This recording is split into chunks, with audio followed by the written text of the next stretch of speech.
Mesdames, Mesdemoiselles, Messieurs, bonjour dans le Christ. Cette vidéo est la deuxième partie de notre présentation qui est un exposé des raisons qui ont poussé des ex-apologistes musulmans de nationalité américaine de quitter l'islam. Et nous en avons sélectionné au total 3. 1. Farin Qureshi, 2. Nabil Qureshi et 3. Ismaël Abou Adam. Dans la première partie ou première vidéo, nous avons déjà parlé des deux premiers ex-apologistes musulmans de nationalité américaine qui sont Farin Qureshi et Nabil Qureshi. Tous les deux sont originaires du Pakistan. Et il nous reste dans cette deuxième et dernière partie de parler de l'ex-apologiste musulman de nationalité américaine également, Ismaël Abou Adam. L'objet de cette présentation, constituée en deux vidéos, c'est de comprendre les arguments donnés par ces ex-apologistes musulmans qui ont fait des débats publics, des conférences publiques, du prosélytisme, qui ont été webmasters des sites apologétiques ou titulaires des comptes apologétiques, Facebook et YouTube, qui ont dénoncé que la Bible n'est pas fiable, que la Bible est falsifiée, que la Trinité est une doctrine païenne. Aujourd'hui, certains d'entre eux croient désormais à ce qu'ils ont dénoncé et à ce qu'ils ont combattu hier. À savoir, ils croient désormais que la Bible est fiable, que la Bible n'est pas falsifiée, que la Trinité est une réalité divine. Pour cette dernière partie, nous allons voir, dans un premier temps, la biographie d'Ismaël Abou Adam et dans un deuxième temps, les explications sur les raisons qui l'ont poussé à quitter l'islam et à embrasser le christianisme. Comme nous vous avons promis dans la vidéo de la première partie de cette présentation, on vous conseille pour ceux qui ne l'ont pas regardée de pouvoir la regarder, c'est-à-dire la première partie ou la première vidéo. Nous allons ici parler entre autres de l'origine de la violence qui animait Mahomet, que dans l'Arabie antique existaient des bandits armés, des criminels sans loi et sans foi qui attaquaient les caravanes des marchands arabes pour s'enrichir. C'est pour cela, dans un troisième temps de cette dernière partie, nous allons extrapoler sur les mêmes raisons soulevées par l'ex-apologiste Ismaël Abou Adam pour expliquer la violence et l'islam, pour comprendre l'origine des viols dont parle Ismaël Abou Adam dans sa vidéo annonçant son apostasie, dont nous allons vous donner la traduction en français.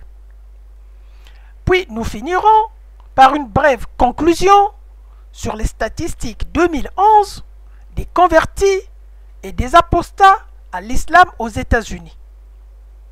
Bien. Mesdames, Mesdemoiselles, Messieurs, parlons maintenant de l'ex-apologiste musulman Ismaël Abou Adam, en commençant par sa biographie et en finissant par ses explications qu'il donne pourquoi il a quitté l'islam. Sa biographie. Ismaël Abou Adam, de son vrai nom, Neil Lito John, est un Américain ex-musulman. Il possède le populaire canal YouTube de Converted to Islam, que vous pouvez vérifier dans YouTube, où il avait auparavant l'habitude de prêcher l'islam et d'attaquer la divinité de Jésus et la Trinité. Mais actuellement, il combat l'islam sur le même canal. Il est devenu, après son rejet de l'islam, un disciple de Jésus. Son parcours est pathétique. Il quitte le christianisme, croyant trouver dans l'islam une réponse à ses questions, puis il se met à défendre l'islam contre les critiques et contre les attaques. Ainsi, des milliers de téléspectateurs se montraient humides à quel point leurs sentiments étaient sensibles pour l'islam. Ismaël Abou Adam faisait un effort pour les conduire vers Allah et Mahomet. Il attaque la Bible et le christianisme. Et pourtant, 16 ans plus tard, il constate des zones d'ombre dans l'islam qu'il n'arrivait plus à défendre contre les chrétiens. Il recherche davantage de vérité dans l'islam pour débattre avec les chrétiens. Plus il recherche, plus il rencontre de plus en plus des zones d'ombre. Il finit, pour avoir bonne conscience, de mettre fin à son hypocrisie de défendre l'islam comme une vérité.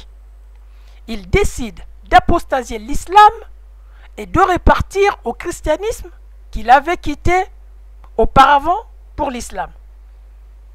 Le frère Ismaël Abou Adam a récemment publié une vidéo intitulée « Why I left Islam » qui veut dire en français « Pourquoi ai-je quitté l'islam » dans laquelle il affirme avoir quitté la religion musulmane après avoir étudié le Coran ainsi que la tradition prophétique, c'est-à-dire les faits et gestes et les propos de Mahomet, et déclare ceci: le Coran n'est pas de Dieu.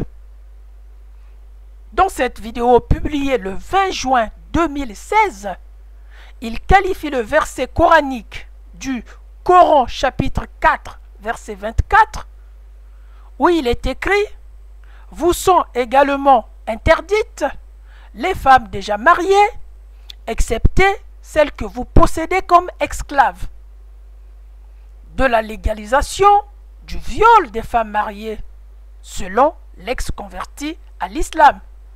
Et il a déclaré qu'il ne peut croire que cela provient de Dieu.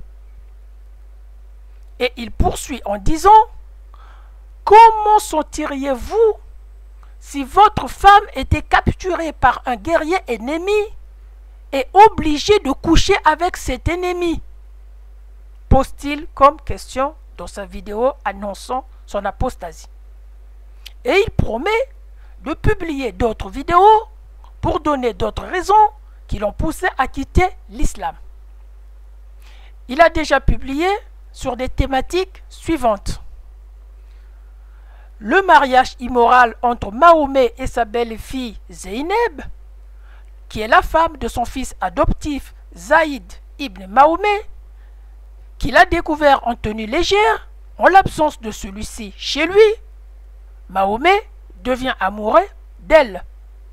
Pour pouvoir épouser sa belle-fille, Mahomet brandit 2 versets donnés par Allah. Un annulant l'adoption dans l'islam, c'est le verset du Coran, chapitre 33, versets 4 à 5. Ainsi, son beau-fils n'était plus son fils adoptif. Mahomet brandit un autre verset donné par Allah pour la circonstance, lui demandant d'épouser sa belle-fille. C'est le verset du Coran, chapitre 33, verset 37. Toujours sur les thématiques qu'il a déjà traitées depuis qu'il a annoncé son apostasie, il a aussi traité de l'annulation d'un accord ou d'un serment, après qu'il soit divulgué suite au flagrant délit d'infidélité et de relations sexuelles entre Mahomet et la servante de son épouse, dont l'accord était de ne plus avoir de relations sexuelles avec la servante, mais le fait que cet accord a été révélé par son épouse Hafsa en son épouse préférée Aïcha, qui était jalouse, Mahomet reçoit en ce moment-là un verset qui lui permet d'annuler son accord et son serment. Vous pouvez vérifier, c'est le verset du Coran, chapitre 66, versets 1 à 5. C'est ainsi qu'il peut recommencer d'avoir de relations sexuelles avec Myriam, qui n'est pas sa femme, mais qui est la servante de sa femme Hafsa. Voilà l'immoralité dont dénonce Abou Ismaël Adam. Et d'autres vidéos encore qu'il a publiées.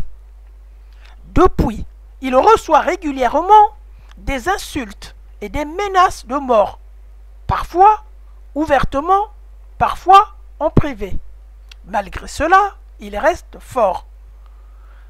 Pendant ses 16 ans de l'islam, il a étudié l'islam au niveau universitaire. Il a appris l'arabe, il a prêché des sermons pour les prières du vendredi pour différentes congrégations. Il a donné des conférences islamiques, des interviews radio, il a fait de la dawa et il a vécu dans 2 pays musulmans, dont l'Arabie saoudite. Il dit ceci: au cours de ces années, j'ai été témoin et expérimenté le bien et le mal dans l'islam. Et je souhaite partager cette connaissance précieuse et votre expérience avec vous pour votre protection et votre amélioration. À mon avis, continue-t-il, l'islam est une véritable menace pour le monde. Donc je souhaite vous fournir des vidéos bien documentées contenant des informations authentiques basées sur les seules sources islamiques qui vous aideront à vous protéger et à vous éduquer sur l'islam et également à éduquer vos enfants sur l'islam. Aujourd'hui, il devient avertisseur sur la même chaîne YouTube qu'il a utilisée auparavant contre le christianisme et il s'en sert aujourd'hui pour dénoncer ou pour expliquer les dangers de l'islam et invite les gens à Christ. Fin de sa biographie, place maintenant aux arguments qu'il donne dans sa vidéo du 20 juin 2016 pour justifier son apostasie à l'islam. Ses explications. Mesdames, Mesdemoiselles, Messieurs, ces explications, les explications qu'il donne, qui l'ont poussé à quitter l'islam. Bien. Dans son adresse aux musulmans dans une vidéo du 20 juin 2016, Ismaël Abou Adam commence par adresser à son public la salutation suivante: que la paix soit avec vous, en arabe en disant Assalamu alaikum, je suis le frère Ismaël. Puis après, il explique pourquoi a-t-il apostasié l'islam. Voici la traduction en français de ces propos que nous faisons pour vous. Bien.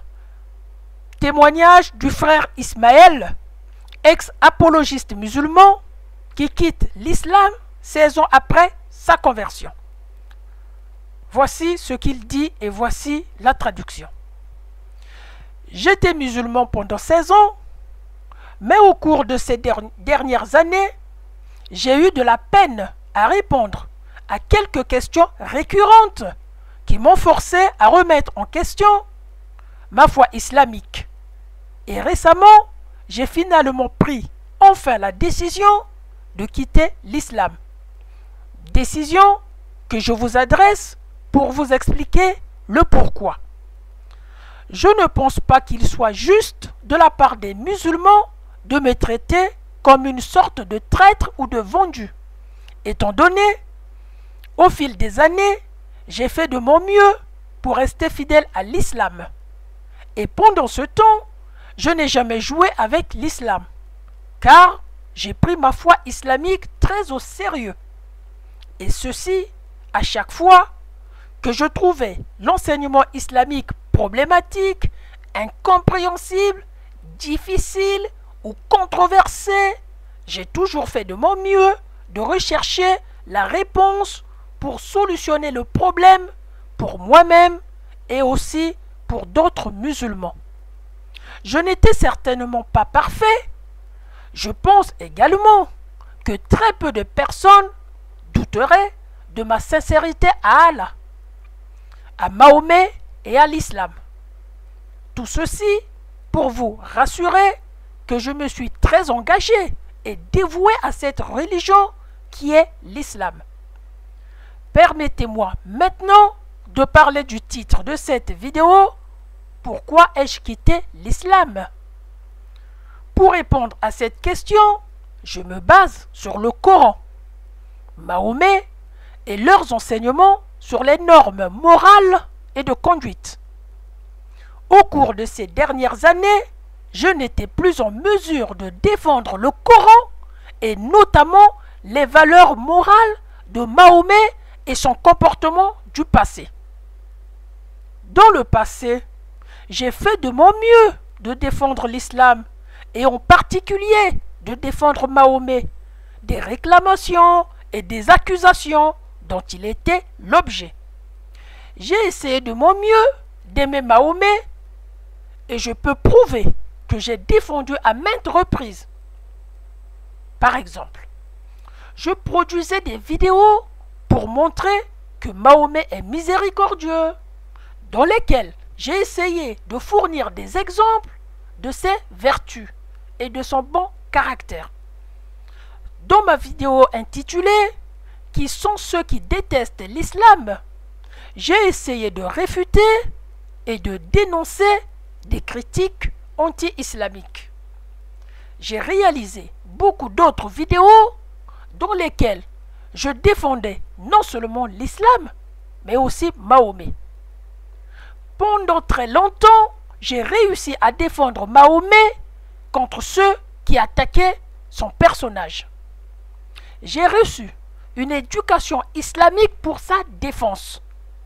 En effet, j'ai étudié les apologétiques islamiques pendant des années.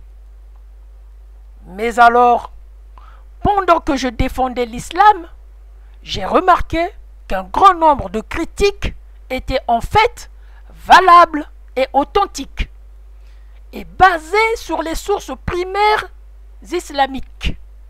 Et je me suis trouvé perdu, incapable de nier la vérité ou d'apporter les réponses honnêtes et adéquates à donner aux chrétiens. Une petite parenthèse. Il faut dire que Ismaël Abou Adam est quand même honnête pour n'avoir pas nié les vérités et de reconnaître d'être incapable de réponses adéquates et pertinentes à donner aux chrétiens. En effet, il est de coutume aux musulmans de nier sans gêne, sans honte, les vérités. La tendance au déni de vérité est observée à chaque fois qu'une vérité est étalée par des chrétiens aux musulmans. Certains chercheurs se demandent si le déni de la vérité que l'on observe chez les musulmans est lié au complexe de religiosité. Après cette parenthèse, poursuivons la traduction des propos d'Ismaël Abou Adam. Il dit ceci. Il continue. Dans les prochaines vidéos, je partagerai avec vous un grand nombre de ces accusations contre le Coran et contre Mahomet, que je ne pouvais pas défendre. Mais par souci de concision de cette vidéo, c'est-à-dire pour être bref, je vais vous donner un seul exemple sur la thématique de l'immoralité sexuelle. Aussi choquant que cela puisse paraître, le Coran et Mahomet enseignent tous les deux qu'il est permis de faire des prisonnières de guerre et de violer des femmes captives de guerre, mariées ou pas. Autrement dit, faire des femmes des prisonnières et coucher avec elles, même si elles sont mariées, pendant que leurs maris non musulmans sont encore en vie. Pour plus d'éclairage sur ce sujet, nous allons enquêter sur les sources islamiques pour voir ce que dit le Coran à propos. Et donc, nous allons lire le verset du Coran, chapitre 4, versets 22 à 23. Ce verset informe ceci aux hommes musulmans. Et n'épousez pas les femmes que vos pères ont épousées, exception faite pour le passé. C'est une turpitude, une abomination, et quelle mauvaise conduite. Vous sont interdites vos mères, filles, sœurs, tantes paternelles et tantes maternelles, filles d'un frère et filles d'une sœur, mères qui vous ont allaité, sœurs de lait, mères de vos femmes, belles-filles sous votre tutelle et issues des femmes avec qui vous avez consommé le mariage. Si le mariage n'est pas consommé, ceci n'est pas un péché de votre part. Donc, ceci n'est pas un péché de votre part pour épouser la belle-fille d'une femme qui n'est pas mariée. Bien. Bon. Les femmes de vos fils nés de vos reins, de même que deux sœurs réunies, exception faite pour le passé. Car vraiment Allah est pardonneur et miséricordieux. Coran chapitre 4, versets 22 à 23. Mesdames, Mesdemoiselles, Messieurs, ce passage informe aux hommes musulmans les catégories des femmes qui leur sont interdites de se marier. Toutefois, au verset 24 de la même sourate, le Coran indique la catégorie des femmes qu'il est permis de se marier, en ces termes. Et parmi les femmes à ne pas épouser, les femmes mariées, sauf si ces femmes mariées sont vos esclaves en toute propriété. Prescription divine d'Allah sur vous. Nous voyons donc ici, dans le Coran, une exception, un exemple dans lequel il est permis ou halal d'épouser une femme que vos mains droites possèdent. Mais qui sont ces femmes mariées que le Coran décrit comme étant la propriété de votre main droite? Pour répondre à cette question, tournons-nous au plus célèbre commentateur du Coran, Ibn Kathir, qui, en commentant le verset du chapitre 4, verset 24, dit la citation suivante. Allah dit: vous sont également interdites les femmes déjà mariées, sauf celles que votre main droite possède. Le verset signifie que le mariage avec des femmes déjà mariées vous est prohibé, sauf celles que possède votre main droite à deux sens, pour dire, excepté les captifs de guerre, mariés ou pas, vous sont licites à les épouser. Après, vous êtes assurés qu'elles ne sont pas enceintes. Une parenthèse avant de continuer notre traduction. Rappelons que cette attitude est souvent constatée lors des guerres civiles, en Bosnie, en Afrique ou ailleurs, où les femmes capturées ont été violées et les auteurs de ces écarts ont été jugés pour crimes de guerre. Et c'est cette immoralité qui est encouragée par Allah et par Mahomet. C'est ainsi que les soldats de Daesh en Syrie et en Irak ont violé et vendu les captifs de guerre. Les chrétiennes et les haïdis sans se sentir coupables parce qu'ils obéissaient à l'ordonnance du Coran chapitre 4 verset 24 et aux propos tenus par Mahomet lui-même. Poursuivons la traduction. Imam Ahmed ibn Hanbal a enregistré que Abu Saïd al-Khudri a dit que nous avons capturé des femmes de la région d'Aoutas qui étaient déjà mariées et nous ne voulions pas avoir des relations sexuelles avec elles parce qu'elles étaient des femmes mariées et leurs maris étaient avec nous. Nous avons donc interrogé le prophète à ce sujet et ce verset fut révélé par Allah. Également interdites sont des femmes déjà mariées, sauf celles que vos mains droites possèdent comme esclaves. Par conséquent, celles que nous possédons, nous avons eu de relations sexuelles avec elles. Ces déclarations sont également rapportées par Al-Tirmidhi, An-Nasai, Ibn Jarir, qui n'est autre que Al-Tabari, et les hadiths authentiques de Muslim et de Bukhari. Maintenant, à ce stade, vous êtes peut-être en état de choc et peut-être vous vous dites que cela est impossible, qu'il se trouve dans le glorieux Coran et le noble prophète Mahomet ne peut enseigner une telle immoralité sexuelle. Ou peut-être pensez-vous qu'il doit y avoir une autre interprétation plus positive du verset du Coran chapitre 4 verset 24. Ou bien peut-être vous essayez de vous convaincre d'être le plus grand savant et le plus célèbre commentateur du Coran, Ibn Kathir, à tout faux, et qu'il n'a aucune idée de ce qu'il parle. Mes frères et sœurs, j'aimerais que tout cela soit vrai, mais malheureusement, plus nous approfondissons la question, plus les choses ne font que s'empirer. Par exemple, nous lisons dans le hadith suivant de Sunan Abu Daoud, volume 2, hadith 2155. Abu Saïd al-Khudri a rapporté: l'apôtre d'Allah, c'est-à-dire Mahomet, a envoyé une expédition militaire à Aoutas lors de la bataille de Hunain. Ils se battirent avec leurs ennemis, ils les vainquirent et firent des captives de guerre. Mais certains des compagnons de Mahomet furent gênés et réticents d'avoir des relations sexuelles avec les femmes capturées en présence de leurs maris infidèles. Alors Allah le Grand renvoya les fidèles au verset du Coran, chapitre 4, verset 24, en disant: il vous est aussi interdit d'épouser des femmes déjà mariées, à moins qu'elles ne soient vos captives de guerre.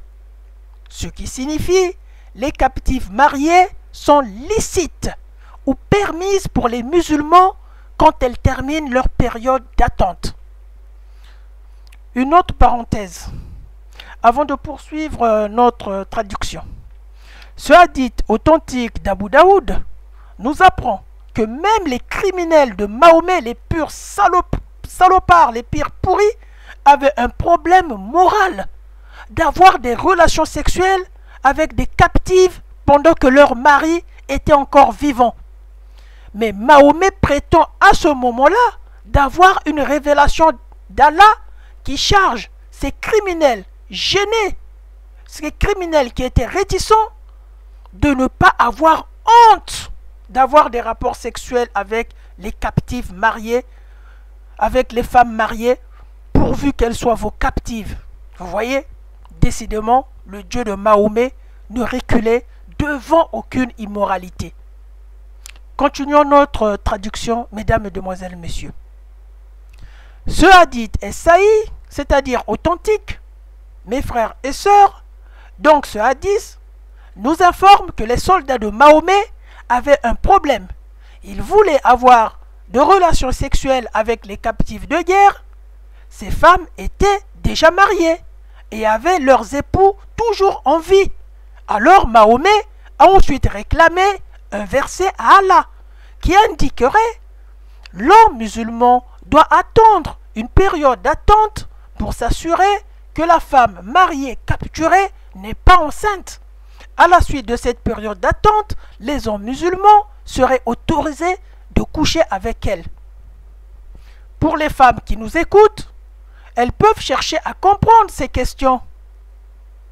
Comment réagiriez-vous si votre femme, une femme mariée de votre famille, a été capturée par des soldats ennemis et contrainte d'être divorcée de force de son mari, puis contrainte d'être mariée à l'un de ses soldats ennemis et contrainte d'avoir une relation sexuelle forcée avec cet ennemi qu'elle déteste manifestement, et tout se passe pendant que son mari est vivant parmi eux? Pensez-vous que votre femme, votre sœur, votre fille ou votre mère accepterait-elle qu'on leur impose tout cela qui humilie la femme, qui humilie la personne humaine? Aucune personne saine d'esprit, équilibrée, ayant un esprit droit, ne pourrait défendre le Coran et Mahomet sur cette problématique précise, devant toute critique.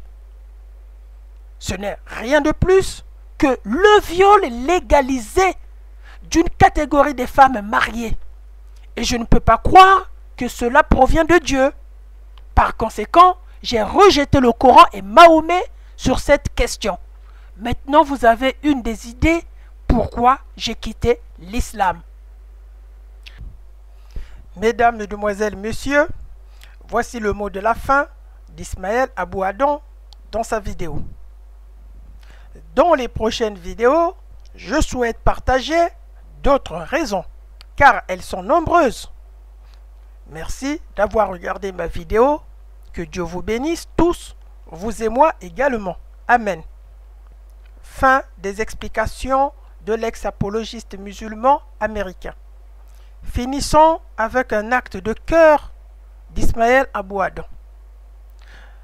Le frère Ismaël Abou Adam demande la prière et révèle la volonté de Dieu que les chrétiens prendront dans le monde entier. Nous traduisons. Nous devons continuer à suivre la Bible, comme nous l'enseigne le verset de Matthieu chapitre 24, verset 13, afin que nous soyons richement récompensés par notre salut avec les yeux de l'au-delà. Je ne me sens pas inquiet des menaces de mort quotidiennes que de continuer de promouvoir le lion féroce que représente l'islam. Seul un homme qui se sent obligé d'abandonner sa position confortable pour la vérité, et vous ferez ce que le monde appelle la folie. Fin de la traduction des arguments revendiqués par Ismaël Abou Adam. Mesdames, mesdemoiselles, messieurs, nous allons maintenant parler de la violence et l'islam. Pour tenir notre promesse de vous expliquer l'histoire de la violence de l'islam dans ses débuts. Violence et islam. Pour comprendre cette histoire, il faut associer le Coran à la vie de Mahomet. La vie de Mahomet y est associée avec une étape mécoise et une étape médinoise. Les étapes mécoises et médinoises sont différentes et sont réparties dans différents chapitres dans le Coran. Certaines prédications de l'étape mécoise de Mahomet ont été abrogées par certaines prédications de l'étape médinoise. Ainsi, le Coran demande à 2 reprises aux musulmans de suivre les chapitres de l'étape médinoise qui ont abrogé les chapitres de l'étape mécoise. Ce qui veut dire que les chapitres de l'étape médinoise ont un caractère obligatoire, général et indéterminé que tout musulman doit appliquer. C'est pourquoi, en suivant le Coran et la vie de Mahomet, les musulmans utilisent dans un champ de théâtre nouveau la taqiya de l'époque mécoise, et lorsqu'ils deviennent indécrochables, ils passent à l'étape suivante, celle de l'application de l'époque médinoise. Voici l'histoire de la violence dans l'islam dès ses débuts. Comment Mahomet a commencé dans la violence? Mahomet va faire la rencontre à la Mecque de 2 hérétiques chrétiens expulsés de l'église pour cause de l'hérésie à la foi chrétienne, qui vont s'installer plus tard dans la péninsule arabique. C'est la riche juive chrétienne Khadija et son oncle juif chrétien Waraka. Mahomet va rentrer en contact avec Khadija, qu'il épousera pendant qu'il avait 25 ans et elle 40 ans. De cette rencontre avec Khadija, Mahomet va entrer en contact avec Waraka, qui va bénir son mariage. C'est par eux que Mahomet a pu avoir de connaissances vagues de l'Ancien Testament et du Nouveau Testament. C'est pourquoi beaucoup de choses dans le Coran ont des connexions avec les Juifs et les chrétiens principalement. Une parenthèse, c'est vrai que Mahomet avait de connaissances vagues de l'Ancien Testament et du Nouveau Testament. En effet, la partie judaïque du Coran, que le Coran fait croire vient de la Torah, c'est-à-dire de Dieu, vient en fait du Talmud, qui est en fait des histoires humaines ou des histoires racontées par des rabbins. Et idem pour la partie évangile qui se trouve dans le Coran, où le Coran fait croire que ces propos viennent de Jésus. Ces propos ou ces histoires ne sont en fait que des légendes chrétiennes. Fin de la parenthèse. Plus tard, Mahomet est devenu jaloux de ses connaissances hérétiques juives et chrétiennes, et il commençait à prétendre qu'il est prophète et il commençait à faire la dawa, c'est-à-dire l'appel à l'islam. En gros, Mahomet va se prétendre être prophète après avoir acquis des connaissances judéo-chrétiennes. Lorsqu'il conduisait des caravanes des juifs et des chrétiens qu'il rencontrait, et également de la part de Waraka et de Khadija. Ainsi, il croyait en détenir suffisamment pour s'approprier des connaissances judaïques et chrétiennes pour dire aux Mécois, « Ok, je suis prophète, j'apporte la religion et suivez-moi. » Mais personne ne voulait le suivre pendant 13 ans de dawa à la Mecque. Mahomet a pu convaincre à la Mecque que quelques dizaines de gens. Vraiment, c'est très peu.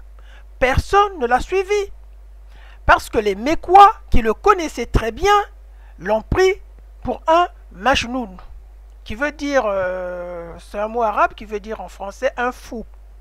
Et ils ont utilisé une terrible malédiction sur lui, et Mahomet était devenu une personnalité controversée depuis. Après cette malédiction, il avait beaucoup de problèmes psychologiques. Mahomet était orphelin, il n'a jamais connu son père. Les sources authentiques islamiques apportent que Mahomet est né 4 ans après la mort de son père. Et les musulmans croient que Muhammad Abdullah est son vrai nom, alors que personne ne connaît vraiment qui était son père. De son passé d'orphelin et de sa malédiction prononcée par les Mécois, Mahomet avait beaucoup de problèmes psychologiques. Il était aigri, jaloux, l'envie de la vengeance, l'habiter contre la société mécoise dans laquelle il a grandi, dans laquelle il n'a pas connu son père, et contre laquelle il avait également de nombreux problèmes de sorcellerie. Et lorsque la haine l'envahissait, Mahomet devenait une personne odieuse. Il n'a pas été comme une personne normale. Il avait un bon nombre de problèmes psychologiques. Sa seule issue pour être en mesure de réussir est de prendre une vengeance sur la société arabe et de diriger la société arabe sur la base des connaissances qu'il a apprises des juifs, des chrétiens lorsqu'il était marchand et qu'il a aussi apprises de Waraka et de Khadija pour imposer aux Mécois par la force sa direction. Ayant un nombre faible de convertis à la Mecque, Mahomet va s'associer avec un groupe de personnes en marge de la société pour des faits de crime, de banditisme et de razzia qui avaient retrouvé refuge dans les montagnes qui jonchaient la Mecque. Parmi eux, des alcooliques arabes, des voyous arabes, des bandits arabes en fuite dans les montagnes à l'abri des tribus de la Mecque. Ces voyous étaient des caravaniers criminels qui étaient une honte de leur tribu et qui étaient mis à la porte de leur tribu. Des violeurs, des assassins, des criminels. Mais Mahomet voulait prendre le commerce venant du nord, entre le nord et le Yémen du sud et la Mecque. Ainsi, il s'est connecté avec eux parce qu'ils sont des tueurs en série qui ne craignent pas la mort. Ces criminels voulaient juste une chose: tuer, violer, faire du butin à ce moment-là. En résumé, Mahomet avait essayé de convertir les gens normaux à la Mecque, mais n'a pas réussi.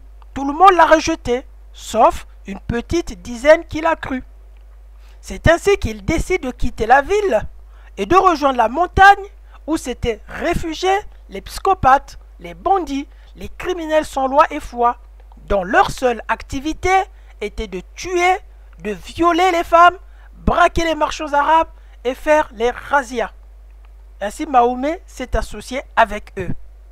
Mahomet va profiter de leur mentalité instable pour les convaincre de travailler avec lui pour lutter ensemble dans des combats.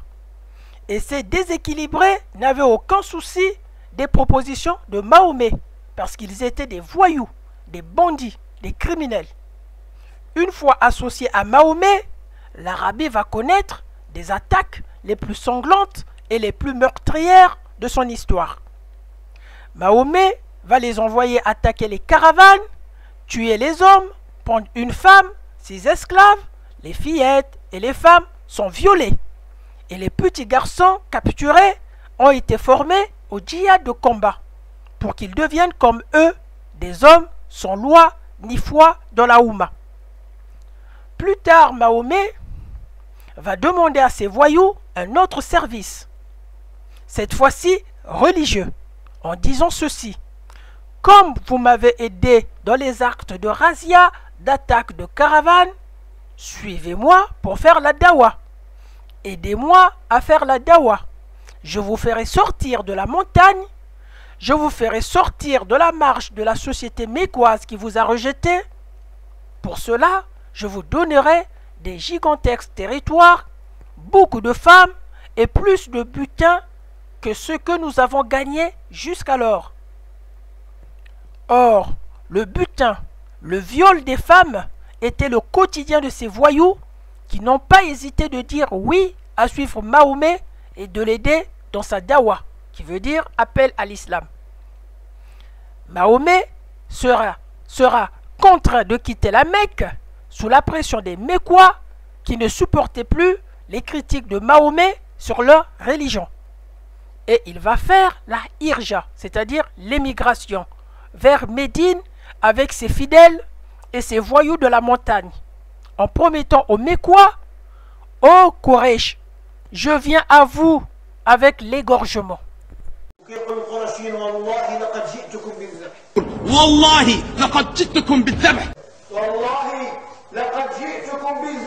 عندما قال لقريش جئتكم بالذبح وأشار هكذا والرسول ذبح المشكلة في العلماء.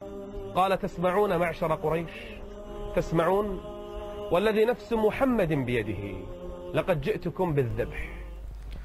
Quand Mahomet a émigré avec ses migrants à Médine, il a commencé par la Médina des Sawira, une région armée où les différentes tribus sont en proie au conflit pour des puits d'eau.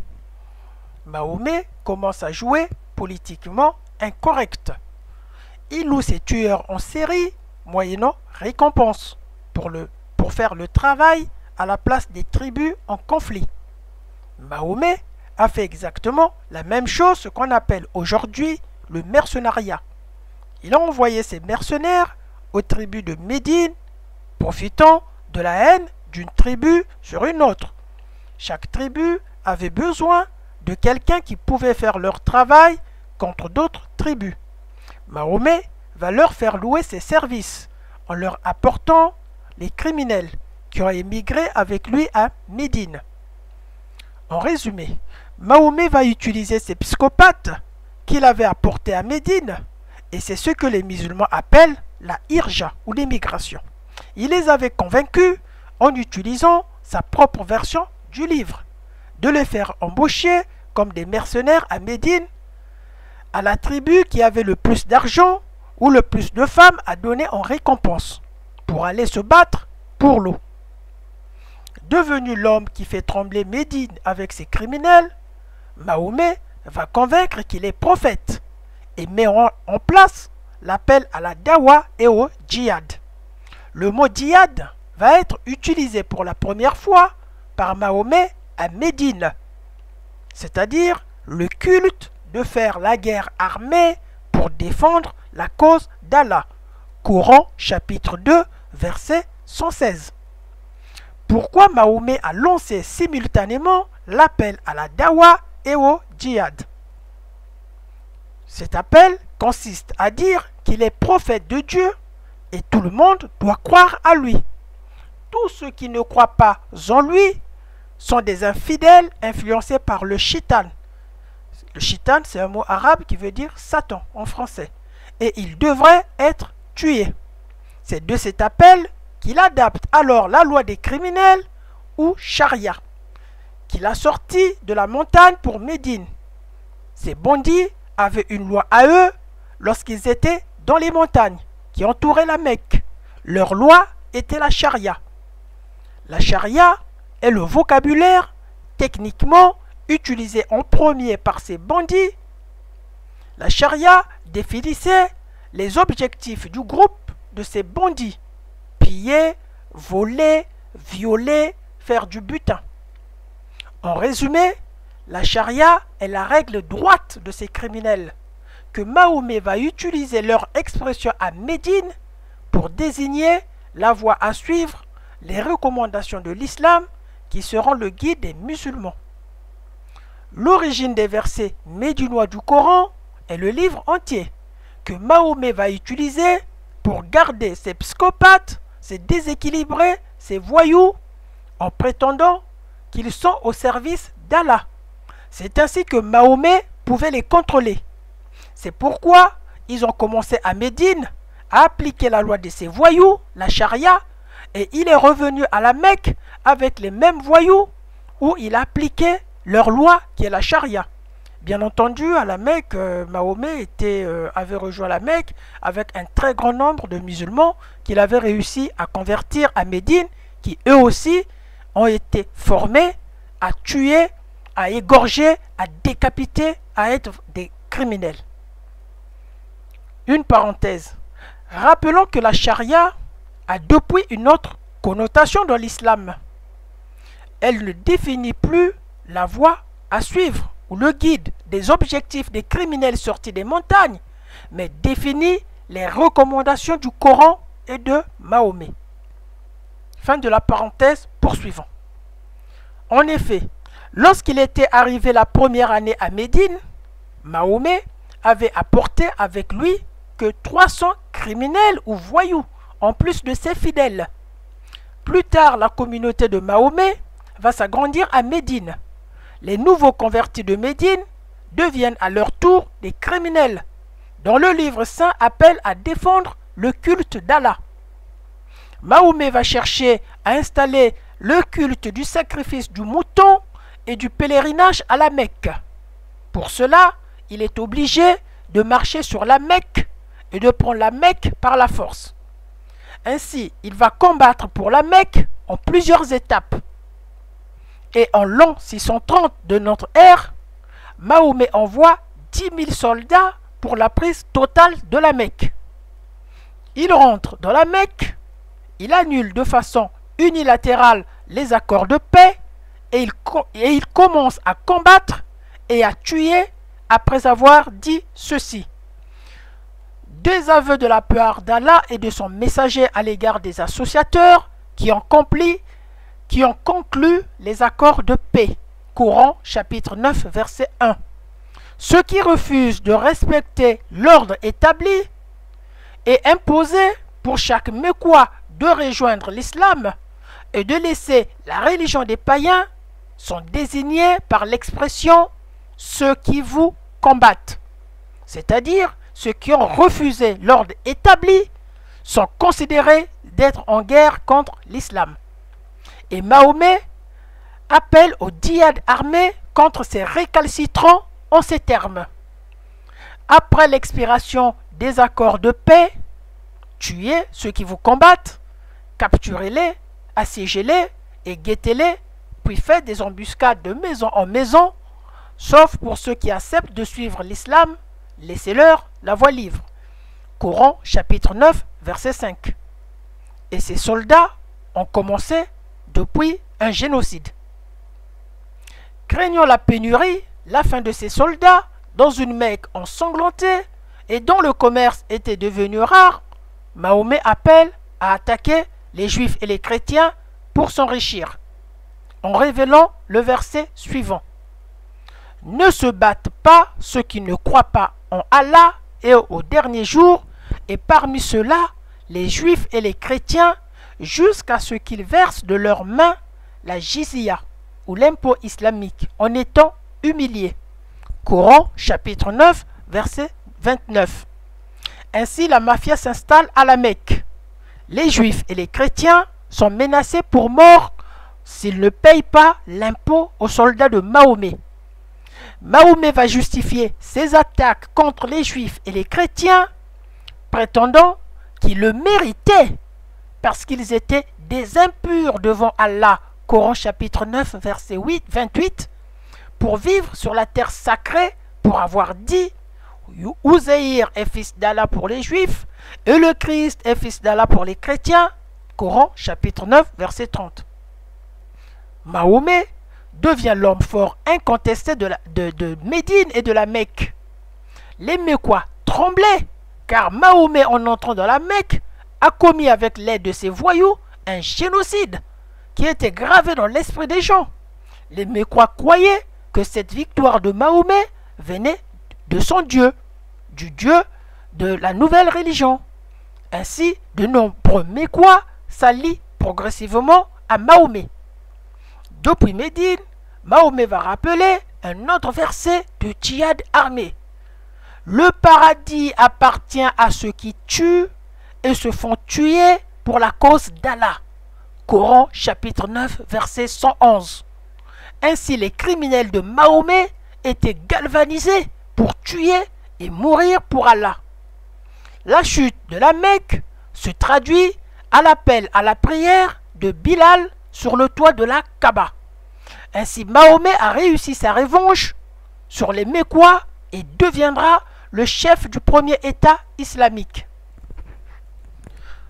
Plus tard, sa boulimie territoriale le conduit à de nombreuses autres guerres où ces criminels se sont enrichis en butins et en esclaves sexuels, avec toute l'immoralité sexuelle de coucher avec des captifs déjà mariés en présence de leurs maris vivants. Cette politique de conquête territoriale et de l'islamisation forcée sera poursuivie après sa mort par ses fidèles compagnons qui l'ont succédé comme calife à la tête de la Oumma. C'était l'histoire brève de l'origine du début de la violence et de la violence dans l'islam. Conclusion. Les tweets du frère Ismaël Abou Adam sont donc une raison de joie. Ils humilient des témoins de sa foi. Ils nous confrontent immédiatement avec la réalité de ce monde. Le baptiste poursuivra souvent son chemin. Il sera détesté des musulmans, car Jésus a été le premier détesté par le monde. Lisez Matthieu chapitre 10, verset 15 et Jean chapitre 15, verset 18. C'est une bonne nouvelle de le voir encourager les autres à rejoindre Christ. Comme le dit la Bible, il y a de la joie parmi les anges de Dieu, un pécheur qui se répand. Luc chapitre 15, verset 10. Pour finir avec les ex-apologistes musulmans et américains, nous allons parler des conversions et des apostats aux États-Unis. Ainsi, cette conclusion prend appui sur les chiffres officiels 2011 aux États-Unis sur les conversions et les apostats à l'islam. Il faut savoir que l'islam connaît aujourd'hui de nombreuses défections partout dans le monde, en Afrique, au Proche-Orient et en Occident. En ce qui concerne les États-Unis, l'islam a commencé à stagner depuis 2011, dont les statistiques officielles donnent ceci. 30 000 non-musulmans se sont convertis à l'islam et 20 000 musulmans se sont convertis au christianisme. On note ici un écart positif de 10 000 musulmans lorsqu'on prend 30 000 non-musulmans moins 20 000 musulmans convertis au christianisme. On note un écart positif de 10 000 musulmans en faveur de l'islam. Mais cet écart positif de 10 000 musulmans est à prendre avec beaucoup de recul. En effet, le chiffre 20 000 musulmans utilisé pour avoir un écart positif de 10 000 musulmans pour l'islam concerne que les conversions au christianisme. Et les statistiques ne parlent pas de ceux qui quittent l'islam et qui ne se convertissent pas au christianisme. Cela fait donc plus de 20 000 individus nés musulmans et quittent l'islam aux États-Unis. Par conséquent, l'écart positif de 10 000 pour l'islam est donc faussé.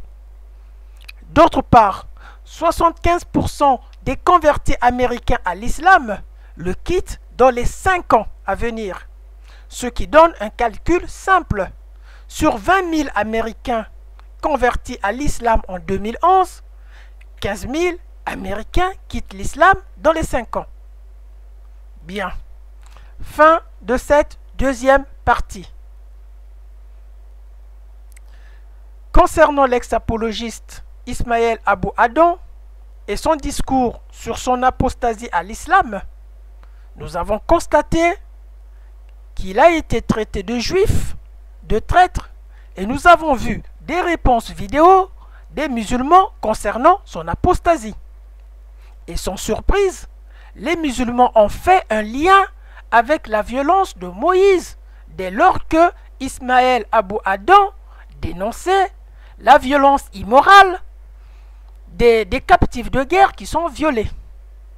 C'est pourquoi nous allons un jour traiter le sujet de violence de l'Ancien Testament pour donner des explications claires à ce sujet, car les musulmans se trompent malheureusement en faisant de comparaisons incomparables pour justifier les saloperies de Mahomet. Le texte est déjà prêt. Le texte sur la violence de l'Ancien Testament est déjà prêt. Par contre, nous ne savons quel jour allons-nous le transformer en vidéo. Bien que nous avons fini la thématique sur les ex-apologistes américains, notre prochaine vidéo traitera de la même thématique. Mais cette fois-ci, l'ex-apologiste est un Pakistanais résidant au Canada, plus précisément à Toronto. Il s'appelle Abdullah Samir. Il donne lui aussi d'autres raisons qui l'ont poussé à quitter l'islam. Ces raisons sont différentes de celles qui sont données par les 3 ex-apologistes musulmans et américains que nous avons étudiés. Mesdames, mesdemoiselles, messieurs, nous sommes arrivés à la fin.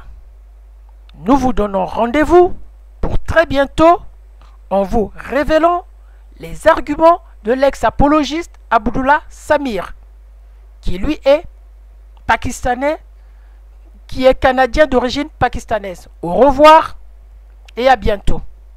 Que la paix du Christ soit avec vous.